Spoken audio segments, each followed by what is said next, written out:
Hello po sa inyong lahat, magandang araw at magandang buhay po sa inyong lahat dyan. Kung saan man kayong sulok ng mundo at kung dito lang kayo sa Pilipinas, magandang araw sa inyong lahat. At lalong-lalo na sa ating mga kaibigan at mga kapatid na nandyan po sa iba't ibang bahagi ng bansa, OFW. Meron lang tayong i-share ngayon. Meron tayong bagong tinulungan.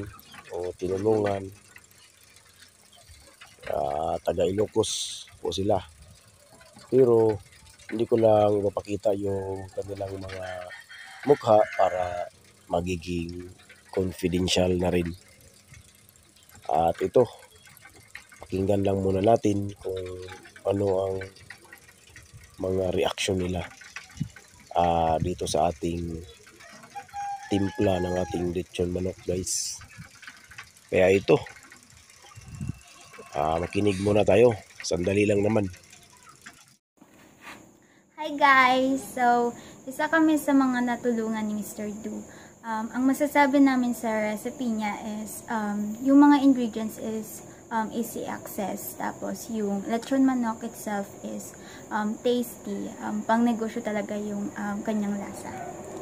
So, yun ang masasabi naman namin kay Mr. Du is very approachable siya and sobrang bait ni Mr. Du.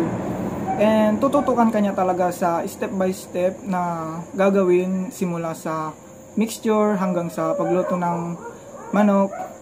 And so yun, sa mga katulad namin na walang idea or gustong mag-start, pwede nyong i-contact si Mr. Du para maturuan niya kayo sa kung paano gawin ang paglalechon manok. And yun lang. Thank you, Mr. Du. Thank you, Mr. Du. Trust Mr. Du.